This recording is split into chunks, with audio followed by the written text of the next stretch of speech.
좋겠습니다.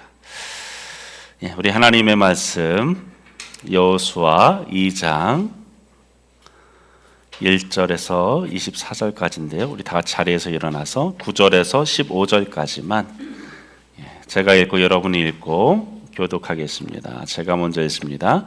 말하되 여호와께서 이 땅을 너에게 주신 줄을 내가 아노라. 우리가 너희를 심히 두려워하고 이 땅 주민들이 다 너희 앞에서 간담이 눕나니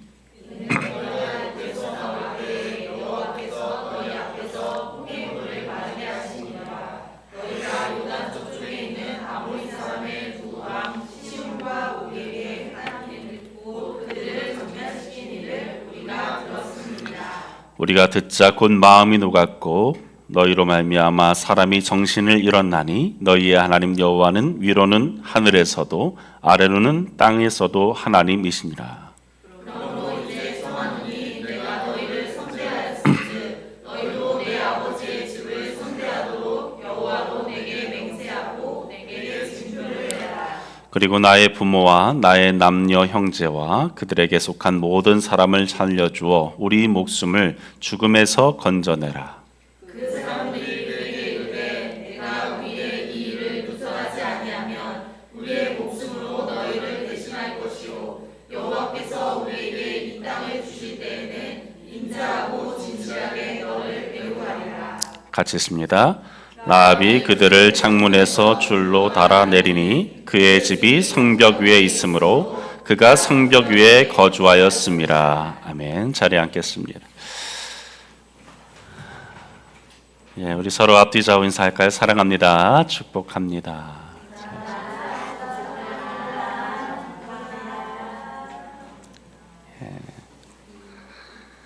오늘 우리 함께 나눌 말씀의 제목은 하나님이 기뻐하시는 믿음입니다. 따라할까요? 하나님이 기뻐하시는 믿음.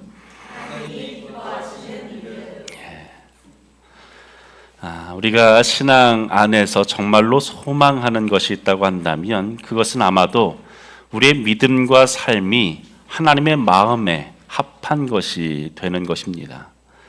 하나님이 우리를 바라보실 때에 조용히 미소 지으시는 그러한 모습, 우리를 기쁘게 받으시는 그 모습, 그 장면을 한번 떠올려 보십시오. 하나님이 우리처럼 얼굴을 가지신 분은 아니시지만 우리를 향하여 흐뭇하게 느끼시는 그 감정들을 한번 느껴보시기 바랍니다. 여러분, 우리는 질문해야 됩니다. 어떻게 해야 내 믿음이, 내 삶이 하나님이 기뻐 받으시는 삶이 될 수 있는가?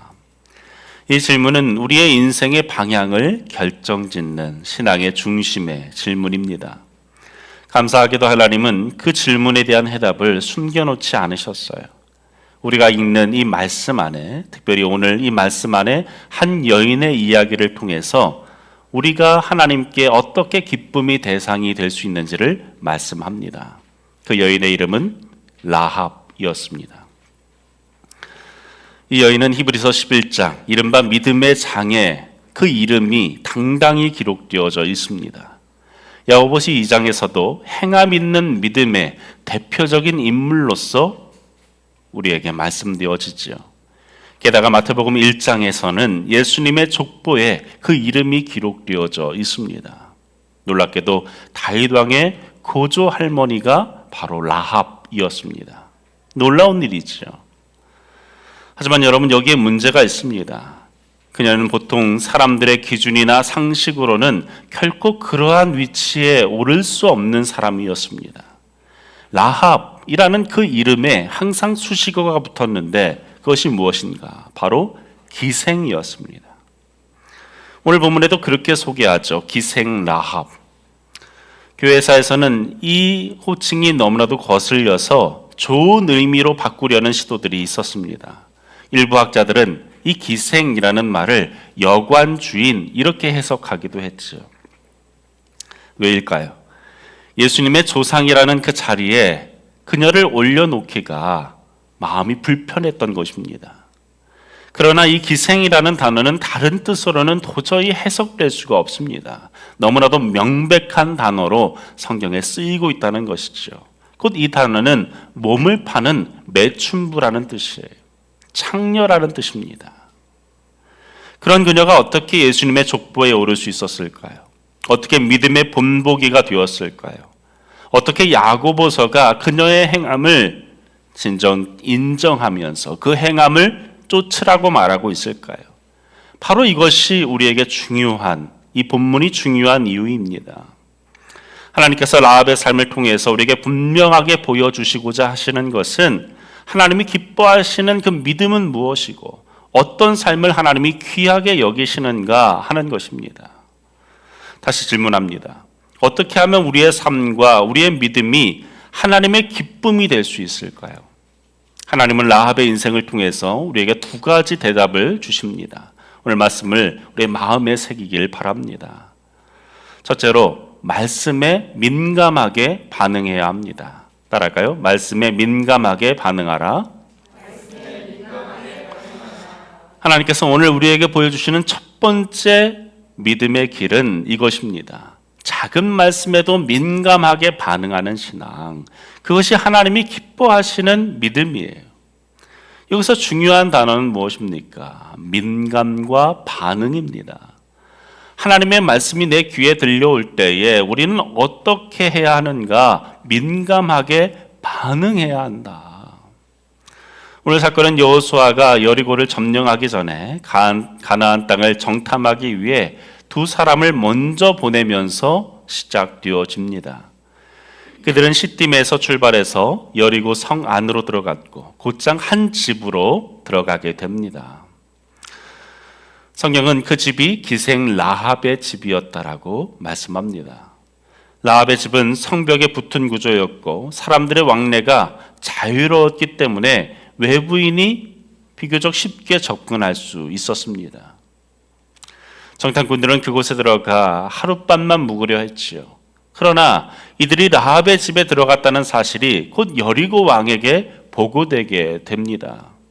정탐꾼들은 위기에 처하게 되었죠.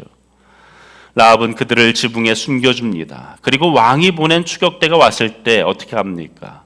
정탐꾼들이 오기는 왔었지만 곧바로 다른 곳으로 갔다고, 지금이라도 그들을 쫓으면 잡을 수 있을는지 모르겠다고 하며 그들을 내보냅니다. 그리고 추격대가 떠나간 뒤에 지붕 위로 올라가 정탐꾼들에게 자신이 왜 이렇게 당신들을 숨겼는지 그 이유에 대해서 말하지요. 그 고백이 9절부터 11절에 등장하는데 이것은 단순한 고백을 넘어선 신학적 선언이라고 말할 정도입니다. 9절에 보면 말하되 여호와께서 이 땅을 너희에게 주신 줄을 내가 아노라. 우리가 너희를 심히 두려워하고 이 땅 주민들이 다 너희 앞에 간담이 녹나니 이는 너희가 애굽에서 나올 때에 여호와께서 너희 앞에 홍해 물을 마르게 하신 일과 너희가 요단 저쪽에 있는 아모리 사람의 두 왕 시온과 옥에게 행한 일, 곧 그들을 전멸시킨 일을 우리가 들었음이니라. 11절 함께 읽습니다. 우리가 듣자 곧 마음이 녹았고 너희로 말미암아 사람이 정신을 잃었나니 너희 하나님 여호와는 위로는 하늘에서도 아래로는 땅에서도 하나님이시니라. 여러분, 이 말이 얼마나 깊이 있는 고백인지를 한번 음미해 보십시오. 라합은 지금 하나님이라고 말하지 않고 여호와라고 부릅니다. 그냥 신이라고 부르지 않습니다. 여호와. 곧 여호와라는 말은 언약 백성만이 부를 수 있는 그 하나님의 고유한 이름이었습니다. 이방 여인의 입에서 지금 그 하나님이 선포되고 있는 것이죠. 여호와. 신학자들은 이 고백을 구약의 모든 신앙의 고백 가운데 손꼽히는 고백이라고 말합니다. 위로는 하늘, 아래로는 땅의 하나님, 개역 성경에서는 상천하지의 하나님 이렇게 말합니다. 상천하지 하나님. 온 우주를 다스리시는 전능하신 하나님이심을 이 여인은 두려움으로, 경외함으로, 신뢰함으로 받아들이고 있었다는 것이죠. 그러면 이쯤 되면 우리는 한 가지 더 깊은 질문을 할 수 있어야 됩니다. 왜 하필이면 정탐꾼들은 이 라합의 집에 숨게 되었을까? 왜 라합의 집이었을까? 단순한 우연이었을까요? 그들이 선택할 수 있는 많은 곳 중에 왜 하필이면 라합의 집이었을까요? 사실 정탐꾼들은 여리고 성에 들어가자마자 발각당한 것입니다. 정탐은 하지도 못하고 3일 내내 숨어 있었습니다. 가나안 정복의 첫 작전인 미션, 그 미션이 실패한 것입니다. 실패한 이야기죠. 그럼에도 성경은 여호수아 2장 전체를 할애해서 이 실패한 이야기를 우리에게 소개하고 있습니다. 왜입니까? 사람의 계획은 실패했지만 하나님께서는 다른 미션을 가지고 계셨고 이 실패 가운데서도 엄청난 일을 계획하고 계셨다. 준비하고 계셨음을 우리에게 보여주고 계신 거예요. 많은 신학자들은 이 부분에서 한 목소리로 냅니다. 그것은 바로 하나님의 섭리였다. 정탐꾼들을 라합의 집으로 인도하신 분은 바로 하나님이셨습니다. 그리고 라합을 선택한 이유는 라합의 마음이 이미 하나님께 열려 있었기 때문이죠. 여러분, 다른 집에 갔더라면 어떻게 되겠습니까? 정말로 이스라엘을 적대시하는 누군가의 집에 갔더라면 어떻게 됐겠습니까? 하나님은 그 여인의 믿음을 보시고 그 믿음의 자리에 길을 여십니다. 라합은 이방 여인이었고 부끄러운 직업을 가진 여인이었지만 그 마음 깊은 곳에 하나님을 향한 그 믿음이 움트고 있었습니다. 그리고 그 믿음은 단순한 생각에 머물지 않았지요. 그 말씀을 들었고 그 말씀에 민감하게 반응했습니다. 이것이 오늘 말씀의 핵심이에요. 그렇다면 그녀가 어떻게 이런 고백을 할 수 있었는가? 어떻게 상천하지의 하나님이라고 입술로서 고백할 수 있었는가? 10절을 보십시오. 라합의 입을 통해서 다시 그녀가 믿음에 이르게 된 이유, 우리 10절 다시 보면, 이는 너희가 애굽에서 나올 때에 여호와께서 너희 앞에 홍해물을 마르게 하신 일과 너희가 요단 저쪽에 있는 아모리 사람의 두 왕 시온과 옥에게 행한 일, 곧 그들을 전멸시킨 일을 우리가 들었음이니라. 라합은 어떻게 하나님을 믿게 되었는가? 그 이유에 대해서 보면은 라합이 하나님께서 하신 그 일을 들었기 때문이다 라고 말씀합니다. 들었어요. 전에 들었습니다. 여러분, 이 들음은 아주 빈약한 들음이었죠. 선지자의 음성을 통해서 들은 것이 아니었습니다. 모세의 음성을 통해 들은 것이 아니었습니다. 하나님이 직접적으로 들려주신 음성도 아니었습니다. 그저 하나님이 행하신 그 일들을 누군가를 통해서 전해 들었을 뿐이에요. 하나님의 백성이 어떻게 출애굽을 했는지, 그들이 어떻게 홍해바다를 건넜는지, 광야에서 어떻게 전쟁에 승리할 수 있었는지 그저 들었을 뿐입니다. 다시 말해 라합은 오직 소문만으로 그 말에 민감하게 반응했다는 것이죠. 누군가의 간증도 아니고 주일에 전해지는 이렇게 제대로 되어진 메시지도 아니고 유튜브 영상을 봤던 것도 아니고 오직 하나님이 하신 그 일들을 그저 전해 들었던 것뿐이에요. 그런데 그녀는 그 소문에 대해서 민감하게 반응합니다. 그 소문 속에 담긴 하나님의 손길을 알아보았고 그 말씀을 진정 하나님께서 역사하시는 일로서 받아들였습니다. 그리고 그것이 그 삶 전체를 흔들어 놓았죠. 그녀는 하나님께 마음을 들였고 결단했고 움직이기 시작했습니다. 그래서 정탐꾼들을 만나자마자 이렇게 고백하는 것이죠. 너희의 하나님 여호와는 위로는 하늘의 하나님, 땅으로는 땅의 하나님이시다. 그 하나님은 하늘과 땅 가운데 모든 곳을 다스리시는 분이시다. 여러분, 이것이 어찌 위대한 고백이 아니겠습니까? 이 고백이 왜 그렇게 놀라운 고백이 되어집니까? 그 이유는 이방 여인의 이 고백이 이스라엘의 백성의 고백과 그들의 반응과 정면으로 대조되기 때문에 그렇습니다. 여러분, 이스라엘 백성들은 어떻습니까? 그들은 모세를 통해 하나님의 말씀을 직접적으로 들었습니다. 구름 가운데 올린 그 하나님의 음성을 그들은 귀로 들었습니다. 홍해가 갈라지는 그 장면을 직접 목격했습니다. 갈라진 그 바다 위를 두 발로서 직접 걸었습니다. 광야에서 내린 만나를 직접 입으로 먹었고 불기둥과 구름기둥으로 하나님의 인도하심을 몸소 체험했고 목이 마를 때에는 반석에서 터져나오는 그 생수를 맛보았습니다. 그럼에도 그들은 믿지 않았습니다. 원망했습니다. 불평했습니다. 결국 그들은 광야에서 멸망했지요. 이스라엘 백성들은 말씀의 홍수 속에 살면서도 말씀을 거부하는 엄청난 죄악을 하나님 앞에서 저질렀던 것입니다. 그에 반해 라합은 어떻습니까? 분명한 말씀을 들은 적이 없어요. 율법도 없었고 제사장도 없었고 성막도 없었습니다. 말씀의 결핍 속에서 살아간 여인이었지만 그 적은 들음, 그 소문 하나에 민감하게 반응했습니다. 그리고 그 반응은 하나님 앞에 믿음으로 여겨진 것이죠. 이 대조가 오늘 본문의 핵심입니다. 이방 여인이 말씀의 결핍 속에서도 믿음의 반응을 보였다. 또한 오늘 우리에게도 이렇게 말씀하십니다. 너는 지금 내 말에 어떻게 반응하고 있느냐? 매일같이 들려지는 그 성경의 말씀을 통해서, 주일마다 전해지는 그 말씀을 통해서 너는 과연 어떻게 반응하고 있느냐? 여러분, 믿음 생활이란 무엇입니까? 믿음 생활은 내게 들려온 그 말씀에 대한 나의 반응입니다. 말씀에 대한 반응, 그것이 믿음이에요. 그래서 성경은 끊임없이 우리에게 반복해서 절박하게 우리에게 외칩니다. 들으라, 들으라, 들으라.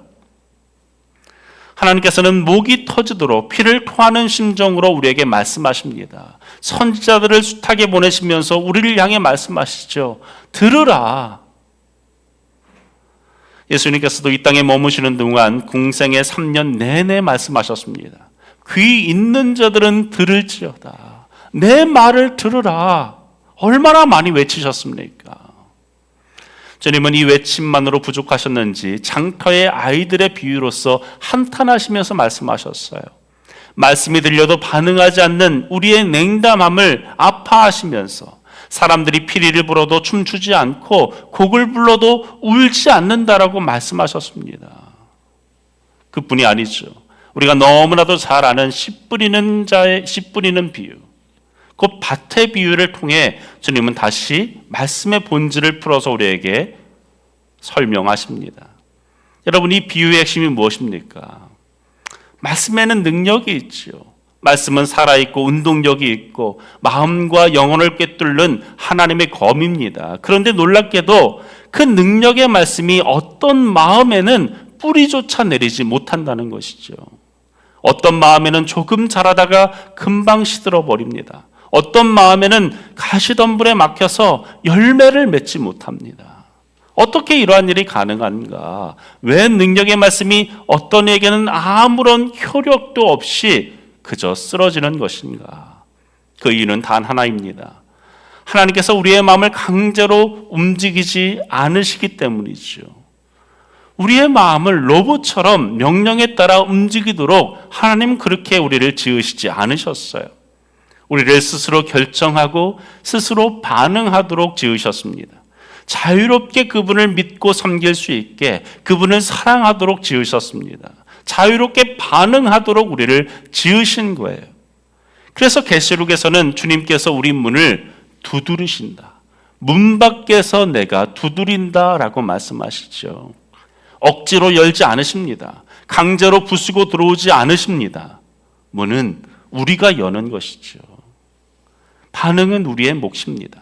결단은 우리가 해야 될 책임인 것이에요. 여러분, 말씀은 살아있습니다. 그러나 그 살아있는 말씀도 밭에 따라 죽을 수 있다는 것을 기억하시기 바랍니다. 뿌리를 내리기도 하고 말라버리기도 하고 열매를 맺기도 하고 전혀 변화 없이 사라지기도 합니다. 결정적인 차이는 무엇입니까? 그 말씀 앞에 우리가 어떻게 반응하는가. 사랑하는 여러분, 이제 여러분 스스로에게 질문해 보십시오. 나는 지금까지 그 하나님의 말씀에 어떻게 반응하고 있는가? 지금 내 귀에 들려지는 그 말씀을 나는 어떻게 받고 있는가? 우리는 이스라엘 백성들보다 훨씬 더 풍성한 말씀의 시대를 살고 있습니다. 갈보리 언덕에서 완성되어진 그 십자가를 우리는 알고 있어요. 부활의 능력을 우리는 들었고 성령의 오심을 경험했습니다. 우리는 구약의 모든 예언이 예수 그리스도 안에서 온전히 성취되었음을 알고 있습니다. 하지만 이스라엘 백성들은 어떻습니까? 이 모든 것을 몰랐습니다. 그들에게는 아직 십자가가 없었죠. 복음서도 없었고 사도행전도 없었고 서신서도 없었습니다. 그들은 완성되지 않은 그 계시 속에서 살아갔어요.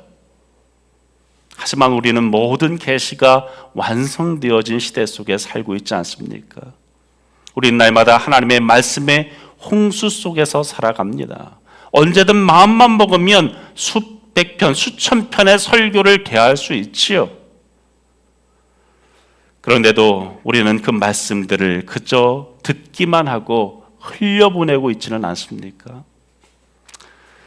라합은 작은 소문 하나에도 반응했습니다.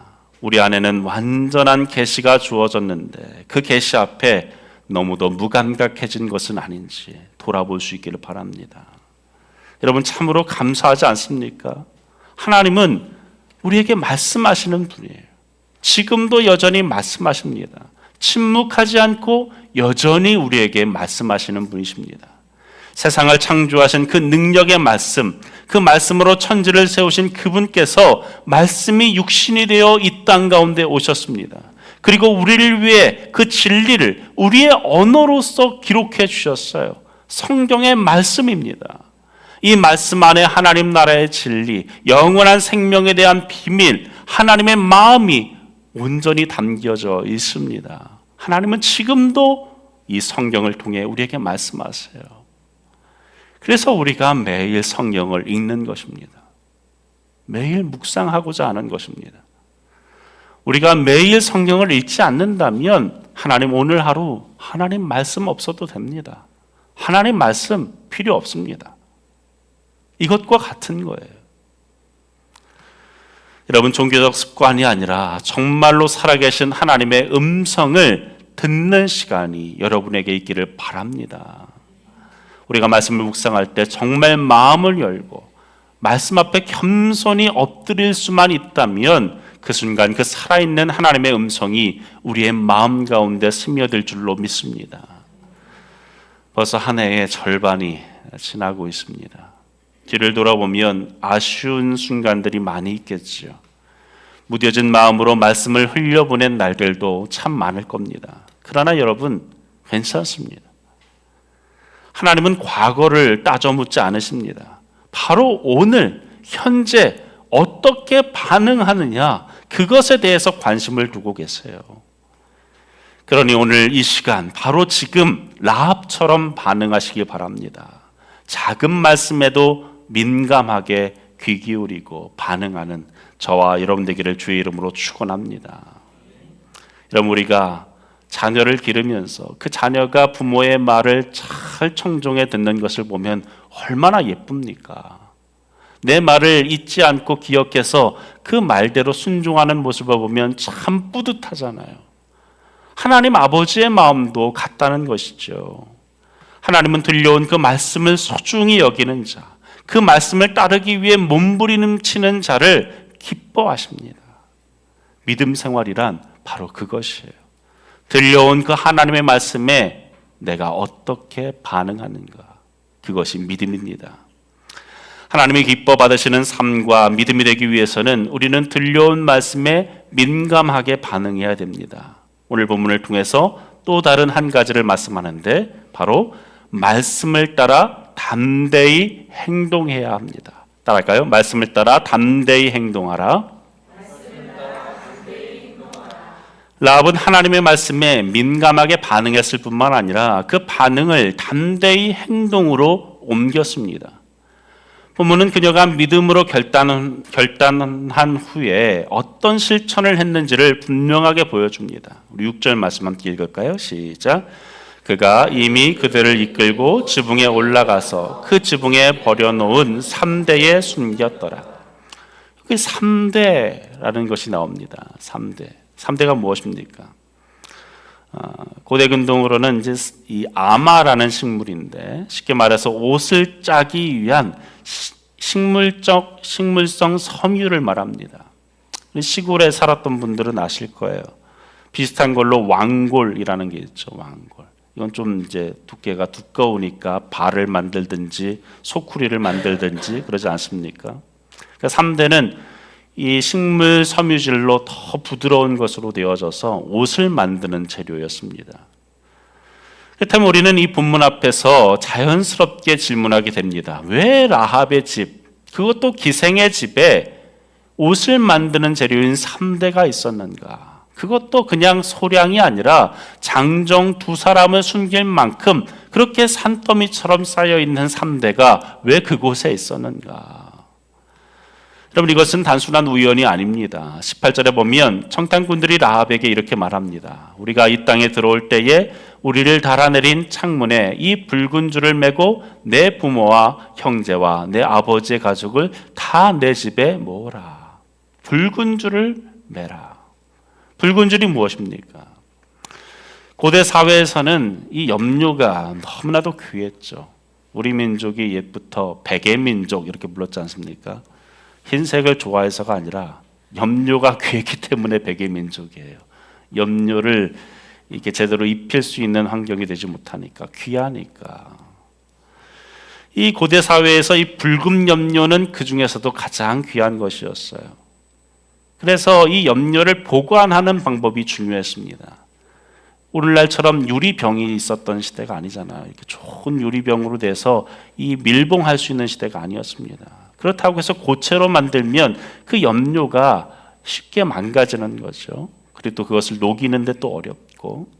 그래서 어떻게 했는가? 이 염료를 일단 솥에 놓고 잔뜩 끓이는 거예요. 주재료를. 그리고 그것을 졸입니다. 그리고 거기에다가 밧줄을 넣는 것이죠. 그래서 그 밧줄 안에 이 염료가 잔뜩 스며들게 합니다.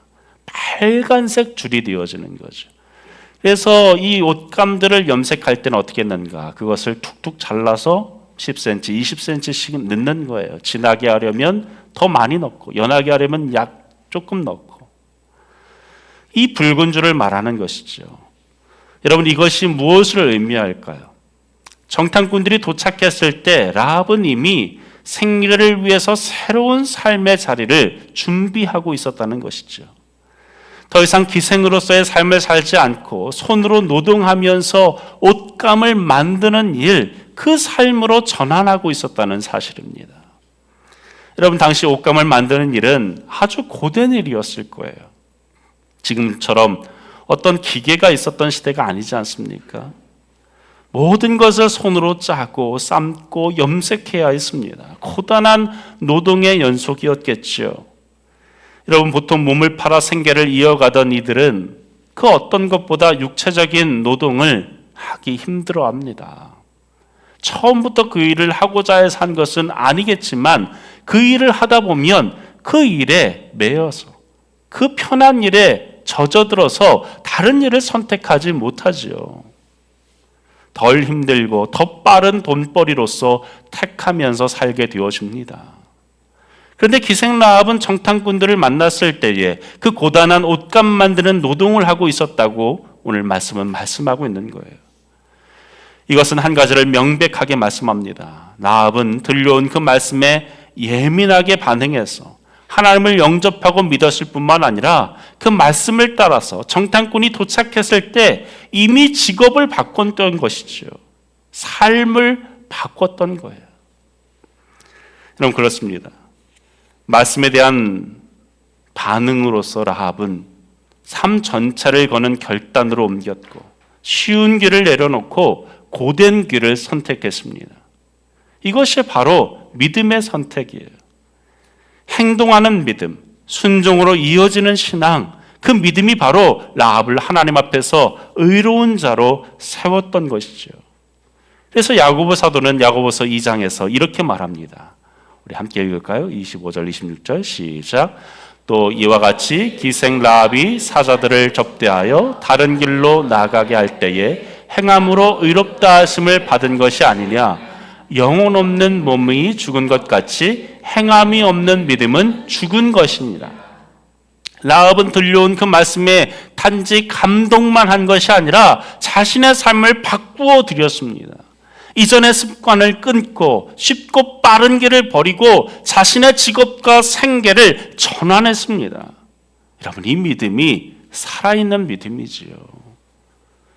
당신은 어떻습니까?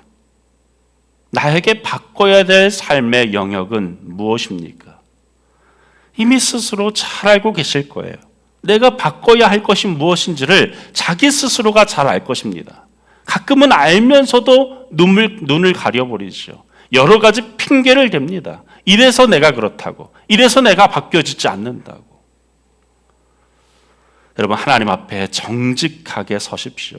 그러면 내가 무엇을 고쳐야 할지, 어디에서 멈춰야 할지, 어디에서부터 새로 시작해야 하는지를 우리 모두는 알게 됩니다. 혹 가족에게 함부로 대하는 말과 태도가 있지는 않습니까? 말 한마디로 상처를 주고 내 기분에 따라서 사람을 휘두르려는 그러한 태도가 있지는 않습니까? 아무도 모르게 붙잡고 있는 은밀한 죄가 있지는 않습니까? 겉으로는 감추었지만 하나님 앞에서 숨기지 못하는 타협되어지는 습관이 있지는 않습니까? 혹시 돈 앞에서 정직을 버리고 더러운 이권에 마음을 두고 있지는 않습니까? 여러분, 믿음은 결코 관념이 아닙니다. 믿음은 행동입니다. 하나님께서 우리에게 말씀을 주시는 이유는 그저 우리가 듣고 감동받으라고 주신 것이 아닙니다. 살라고 주신 거예요. 그렇게 살라고 주신 것입니다. 고치라고 주신 것입니다. 방향을 바꾸라고, 다시 시작하라고, 그렇게 행동하라고 말씀을 주신 거예요. 야고보 사도는 그래서 분명히 말합니다. 야고보서 1장 22절에 함께 읽습니다. 시작. 너희는 말씀을 행하는 자가 되고 듣기만 하여 자기를 속이는 자가 되지 말라. 말씀을 행하는 자가 되라. 듣기만 하는 자가 되지 마라. 듣기만 하는 자는 어떤 자라고요? 자기를 속이는 자다. 여러분, 속아본 적 있습니까? 사람에게, 상황에게, 혹은 내 감정에 속아본 적 있습니까? 여러분, 속는다는 것은 물질적인 손해만을 말하는 것이 아니죠. 배신당한다라는 그러한 경험은 우리의 마음속 깊은 곳에 상처를 남깁니다. 신뢰가 무너진 자리에는 회복이 쉽지가 않아요. 그런데 야고보는 말합니다. 말씀을 듣기만 하고 행하지 않는 자는 자기를 날마다 속이는 자다. 여러분, 나에게 실망하고 있지는 않습니까? 나 스스로를 속이는 나 자신을 보면서 난 안 돼. 난 이래서 안 돼. 그렇게 해서 좌절하고 있지는 않습니까? 날마다 말씀을 듣습니다. 그런데 행하지 않습니다. 그러면 어떤 일이 벌어지는가? 스스로에게 독을 먹이는 거예요. 독을 퍼붓는 것입니다. 죽어라 하고 하는 것입니다. 하나님의 말씀은 생명의 양식이지만 그 말씀을 그냥 흘려보낼 때에 그 말씀은 우리의 양심을 무디게 합니다. 내 마음을 굳게 만들어서 결국 병들게 만드는 것이지요. 귀가 딱딱해지는 거예요. 어떤 말씀이 들어와도 내가 아는 말이야 라고 하고 그냥 흘려보내죠. 이스라엘 백성들이 그랬습니다. 말씀의 풍요 속에 살았어요. 광야 한복판에서 하나님의 음성을 직접 들었습니다. 바리새인들은 어떻습니까? 300가지가 넘는 그 율법의 말씀을 구체적으로 지켰습니다. 몸소 행했습니다. 하지만 그들의 마음은 완고했고 결국 말씀을 듣고도 순종하지 않았어요. 오늘날 우리에게도 말씀이 너무나도 넘쳐납니다. 수많은 설교들, 큐티, 예배, 유튜브, 말씀이 넘쳐나지요. 예배를 드릴 때 눈물로 아멘 합니다. 하지만 집에 돌아가서는 말과 태도, 습관과 관계가 전혀 바뀌지 않습니다. 10년이 지나도 20년이 지나도 부부 사이가 여전히 그대로인 이들이 있어요. 말이 그대로이고 가치관이 그대로이고 우선순위가 전혀 달라지지 않습니다. 세상 사람들과 전혀 차별성이 없는 그러한 인생으로 사는 인생들, 그것은 자기 자신을 속이는 거예요. 독을 먹이고 있는 것입니다. 나를 죽이고 있는 거예요. 여러분, 하나님의 말씀은 우리에게 행동을 요구합니다. 작은 변화라 할지라도 그 말씀에 반응해야 합니다. 제가 늘 말씀드리잖아요. 어제보다 오늘 조금만 달라지면 됩니다. 눈곱만큼이라도 어제보다 오늘 더 나아지셔야 합니다. 하루아침에 인생이 뒤집어지지 않습니다. 하루하루 쌓여가는 거예요. 하나님은 오늘도 그렇게 우리를 기다리십니다. 눈곱만큼의 변화라도 그 변화를 위해 애쓰는 우리의 마음을 귀하게 받으세요. 작은 한 걸음을 내딛는 것, 그것이 믿음이에요. 이제까지는 한 달에 부부싸움을 꼭 한 10번씩 했다면 이번 달에는 5번만 하세요.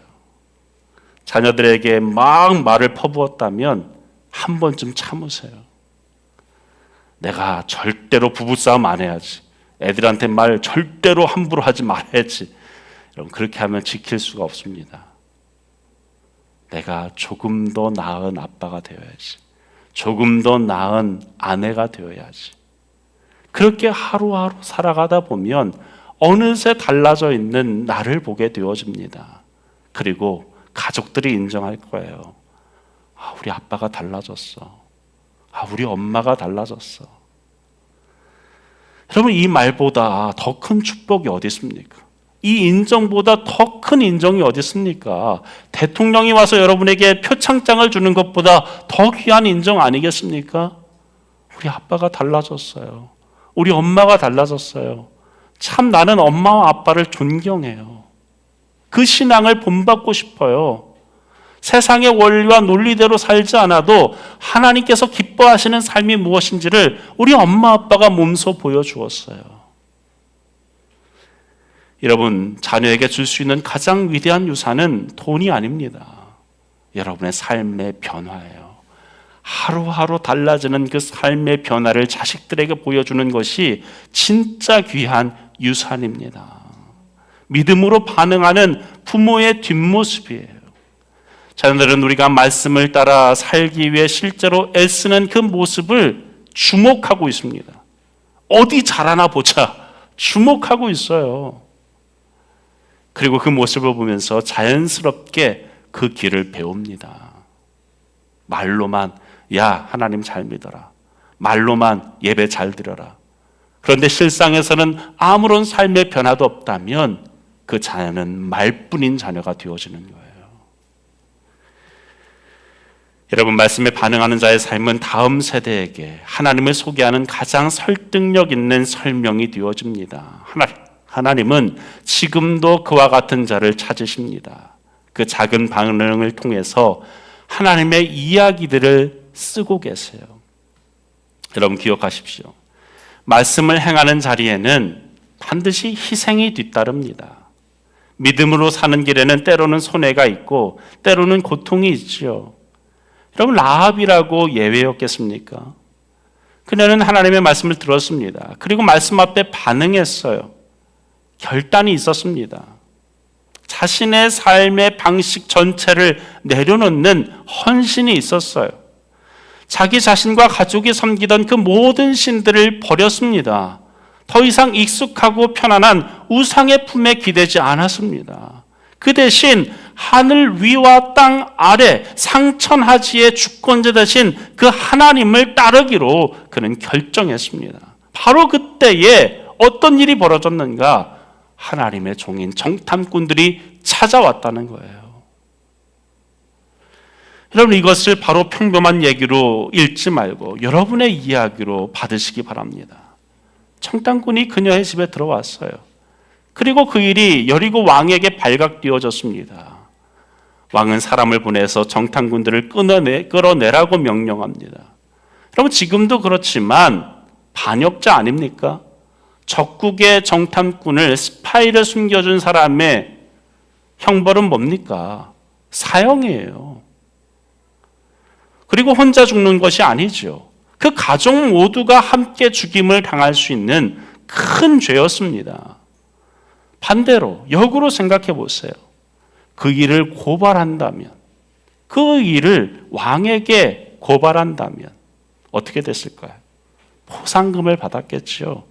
명예를 받았겠지요. 표창장을 받았겠지요. 인정을 받았겠지요. 그런데 라합은 어떻게 합니까? 목숨 걸고 정탐꾼들을 숨겨줍니다. 더 이상 자기 자신을 위한 삶을 살지 않기로 결단한 것이죠. 세상의 논리와 원리와 방법을 따라 살지 않고 하나님의 주권에 순종하기로 결단한 것입니다. 하나님의 백성을 위해서, 하나님의 뜻을 위해 희생하는 길, 헌신의 길을 택한 것입니다. 여러분, 말씀에 예민하게 반응하고 말씀의 행동으로 반응하면 그 다음에 자연스럽게 따라오는 것이 바로 이러한 헌신입니다. 여러분, 헌신이 없다면 믿음은 가짜예요. 오늘 한국교회를 보십시오. 헌신이 사라지고 있습니다. 교회마다 주방봉사 할 사람이 없다고 그래요. 주방봉사를 할 사람. 우리는 선택적으로 매주일 밥을 안 해먹는 것이지만, 우리도 뭐 할 수는 있지만, 어떤 교회들은 그렇게 해오던 봉사인데 봉사자들을 찾지 못해서 식사를 중단했던 교회가 굉장히 많습니다, 주변에. 여러분, 대형 교회는 이미 외주를 준 지 수십 년 전이에요. 교인들이 봉사하지 않습니다. 업체 선정해서 외주 줍니다. 주일학교 교사를 찾기가 그렇게 어렵다고 합니다. 아니, 파트 사역자 구하는 것이 그렇게 어렵다고 해요. 우리 침례교회 중에 가장 침례교회에 이제 제 동기들이 이제 굉장히 그래도 부사역자로서 위치해 있으니까 가끔 연락해 보면 그래요. 야, 좋은 사역자 없냐? 좀 추천 좀 해줘. 맨날 그럽니다. 큰 교회에 있는 사역자들이. 야, 예전에는 너희 교회에 줄을 서지 않았느냐? 이렇게 말하면 뭐라고 하는지 아세요? 야, 지금은 스님이 지원해도 돼. 파트 사역자 구하기가 어렵다는 거예요.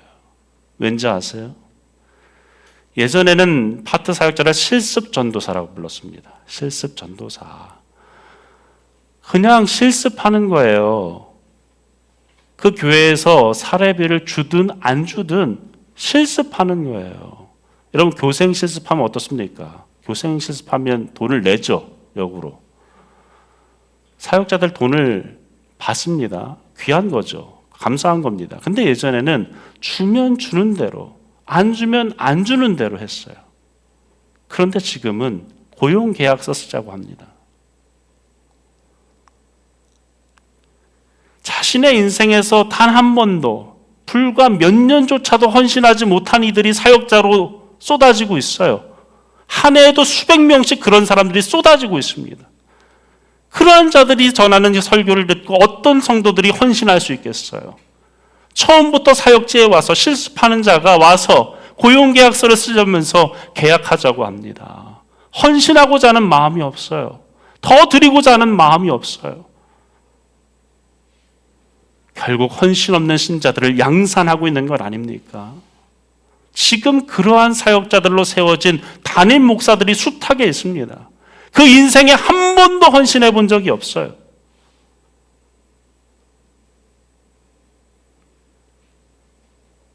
예전에는 교회에 헌신하는 것이 당연했습니다. 예배 드리는 것조차 감격이었죠. 예배 드리는 것조차 감사한 일이었어요. 그런데 지금은 예배조차 힘들고 귀찮은 일로 여기는 이들이 있습니다. 너무나도 안타까운 일이죠. 우리는 어쩌면 우리도 모르게 롯처럼 소돔을 향해 달려가고 있는지도 모릅니다. 더 편한 길, 더 쉬운 길, 더 많은 것을 얻을 수 있는 길을 따라서 무의식 중에 세상의 속도에 발을 맞추며 그렇게 걷고 있는 것은 아닙니까? 우리는 롯의 마지막을 잘 알고 있지요. 세상을 향해 달려간 그 끝의 비극이 어떤 비극이었는지를 우리는 잘 압니다. 사랑하는 여러분, 우리는 생명의 말씀을 받은 자들입니다. 우리는 구원을 받았습니다. 영생을 받았습니다. 하나님의 자녀가 되어지는 놀라운 권세를 받았습니다. 뭐가 더 필요합니까? 여기에 뭐가 더 필요합니까? 뭐가 더 있어야 됩니까? 뭐가 부족합니까? 여러분, 이제 우리가 어떻게 살아야겠습니까? 우리는 롯처럼 소돔을 향해 달려가는 존재가 아니라 라합처럼 헌신의 자리로 나아가야 할 줄로 믿습니다. 세상이 아닌 하나님을 선택하는 자리로 우리가 그렇게 희생하고 헌신하면 우리에게 어떤 일이 일어나는가? 여호수아 6장 25절 함께 있습니다. 시작. 여호수아가 기생 라합과 그의 아버지의 가족과 그에게 속한 모든 것을 살렸으므로 그가 오늘까지 이스라엘 중에 거주하였으니 이는 여호수아가 여리고를 정탐하려고 보낸 사자들을 숨겼음이었더라. 여러분, 라합은 끝내 살았습니다. 그리고 그녀만 살아남은 것이 아니죠. 그녀의 부모, 그녀의 형제들, 그 가족 모두가 구원을 얻었습니다. 여러분, 그 후의 이야기를 아십니까? 라합은 유다 가문의 살몬이라는 사람과 결혼합니다. 성경에는 직접적으로 언급하지 않지만 성경의 정탐꾼, 두 정탐꾼의 이름이 나오지 않잖아요. 전승에 의하면 살몬이 그 중에 한 사람이었을 것이다 말하는 전승이 굉장히 많아요. 아니, 그렇다 하더라도 라합은 유다 가문의 여인이 되어집니다. 죄로 가득한 여리고의 가장 비천한 여인이었지만 그녀는 어떻습니까?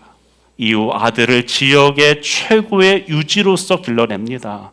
최고의 성품, 인격자로 길러냅니다. 그 아들이 누굽니까? 보아스예요. 보아스는 어머니가 편견과 오해를 딛고 믿음으로 살아온 그 여정을 어렸을 때부터 목격했을 거예요.